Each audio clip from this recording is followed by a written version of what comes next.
खराब भी नहीं हो गई, बिल्कुल बिगड़ गई है।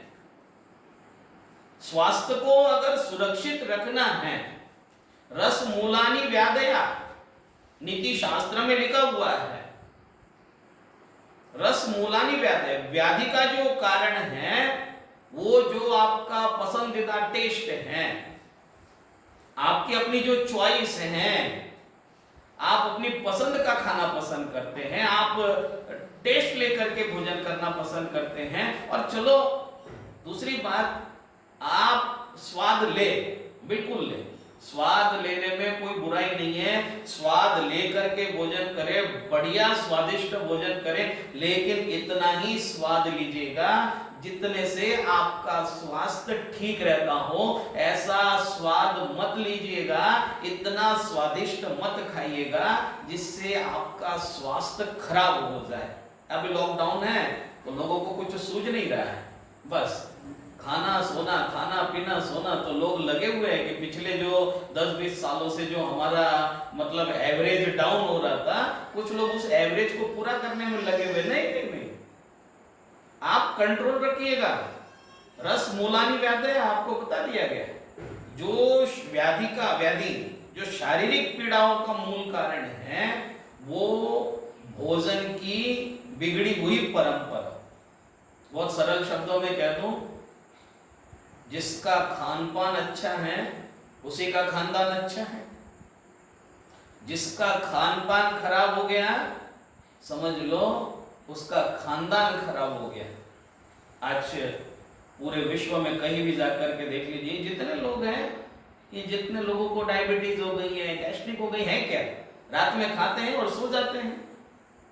जब आप रात में भोजन करेंगे 10 बजे 11 बजे और आप तुरंत जाकर के बिस्तरों पर सो जाएंगे तो भोजन की पाचन क्रिया। और दूसरी बात है, दिन के भोजन में सूर्य की किरणों से, सूर्य की उपस्थिति में जो ऊर्जा मिलती है तो उससे भोजन ऑटोमेटिक डाइजेस्ट होता है। और वो ये भोजन रात्रि के समय में सूर्य किरणों का अभाव होने के कारण वो जो उसकी जो डाइजेस्ट होने की जो पावर है वो कमजोर पड़ जाती है, वो मंद हो जाती है, वो धीमी हो जाती है। आप वैज्ञानिक तौर पर देख लें, साइंस के दृष्टिकोण से देख लें, आप धार्मिक दृष्टिकोण से देख लें, आप पूरे भारतीय इतिहास के अनुसार देख लें और प्रैक्टिकली बात करके देख लें, किसी भी मुद्दे पर रात्रि भोजन शरीर के लिए लाभदायी नहीं है। अब बात केवल जैन दर्शन से जोड़ करके न देखिएगा, रात्रि भोजन का निषेध, रात्रि भोजन का त्याग जैन दर्शन में पूरी ताकत के साथ मना किया गया है कि रात्रि भोजन त्याग करना आवश्यक है। उससे पहले उनको जैन माना ही नहीं गया है, उससे पहले उनको गृहस्थ जीवन की शोभा बढ़ाई नहीं गई है, उनको मंदिर भी निषेध है। अगर आप रात्रि भोजन करते हैं तो वो मुनियों को हार नहीं दे सकता, अभिषेक नहीं कर सकता, पूजन नहीं कर सकता। मतलब जो प्रारंभ है वो प्रारंभ रात्रि भोजन के त्याग के साथ है, लेकिन केवल रात्रि भोजन त्याग को जैन दर्शन से, जैन समाज से जोड़ करके नहीं देखा जाना चाहिए। ये सबके लिए लाभदायी है, ये सबके लिए स्वास्थ्यवर्धक है और इसका पालन होना चाहिए। अब तो बढ़िया समय चल रहा है, अब तो आपसे जैसे मैंने कहा कि कोई समस्या ही नहीं है कि हमें जॉब जाना है, दुकान जाना, आप सब घरों में हैं, तो क्यों ना अभी भी जितना समय आगे का शेष है, जो बीत गया कोई बात नहीं, लेकिन जो शेष समय अभी भी आपके पास है, अर्थात जितना समय बचा हुआ है, क्यों न उतने समय के लिए आप रात्रि भोजन का त्याग कर दें। और फिर आप देखें, आप स्वयं देखें, अनुभव में लाए उसको, अनुभव में लाए और अनुभव में लाना चाहिए। बौद्ध परंपरा में जो मैंने आपसे कहा कि जो त्रिपिटक नाम का उनका मुख्य ग्रंथ है, आज बौद्ध पूर्णिमा भारत भर में उत्सव हो रहे हैं, लोग मना रहे हैं, भगवान महावीर के समकालीन रहे हैं, अहिंसा दया का उपदेश उन्होंने भी पूरे विश्व में दिया है, पूरे अपने जनमानस तक पहुंचाया हुआ है। निश्चित रूप से भगवान महावीर की अहिंसा से बहुत अच्छी तरह से प्रभावित थे, बहुत अच्छी तरह से जानते थे, तो अहिंसा धर्म का पालन यही तो है। अब एक नए तर्क आने लगे जो पहले भी कई बार ये बातें हो चुकी हैं कि अब तो बड़ी बड़ी लाइटें आ गई हैं, बड़े बड़े हैलोजन आ गए हैं, सब दिखता है। बात है ही नहीं, ये बात तो है ही नहीं, ये बात है ही नहीं है कि केवल जीव हिंसा होती है। जो जीव हिंसा हो रही है, जो जीवों नुकसान पहुंच रहा है मित्रों, वो तो पहुंच ही रहा है, लेकिन आपको भी उससे ज्यादा नुकसान हो रहा है। पहले तो आप अपना नुकसान बचाए, आप अपना नुकसान ही अगर बचा लेंगे तो जो दूसरों को नुकसान हो रहा है वो तो स्वयं में बच जाएगा। आप अपने उस नुकसान से बचने के लिए रात्रि भोजन का त्याग करें। आप पूरी प्रकृति को उठा करके देख ले, उसने जो व्यवस्था बनाई है उस व्यवस्था के अंतर्गत हम उसके विपरीत जाकर के कार्य कर रहे हैं, इसलिए ये दुनिया भर के अस्पतालों में भीड़ है।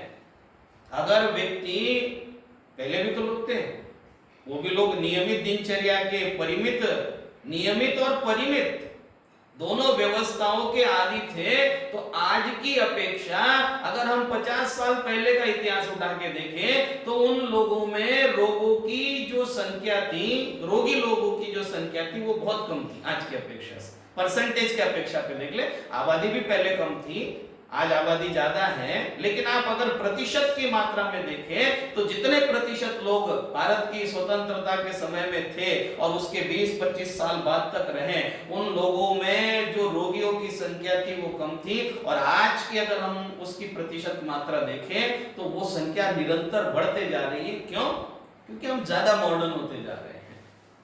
इसीलिए हम एक पुरुषार्थ कर सकते हैं, प्रयोग कर सकते हैं। इन दिनों में आप घर पर हैं, ज्यादा लंबा नियम न ले, आप ऐसा कर ले, अभी 17 तारीख तक का लॉकडाउन तो ही, आप इतना नियम कर ले कि मैं 17 तारीख तक, अभी भी आज से भी आप करेंगे तो अभी भी आपको 10-11 मिल जाएंगे, और अगर कुछ आगे और कुछ बढ़ता है समय तो आप उसमें भी करें और प्रयोग करें।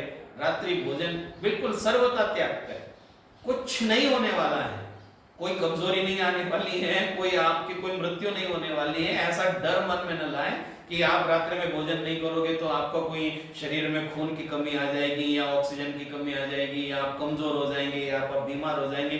भोजन न करने से बीमार नहीं होंगे, बल्कि आप भोजन, रात्रि में जो भोजन कर रहे हैं उससे ज्यादा बीमार हो रहे हैं। तो अच्छा प्रयोग के लिए अच्छा समय उपलब्ध है।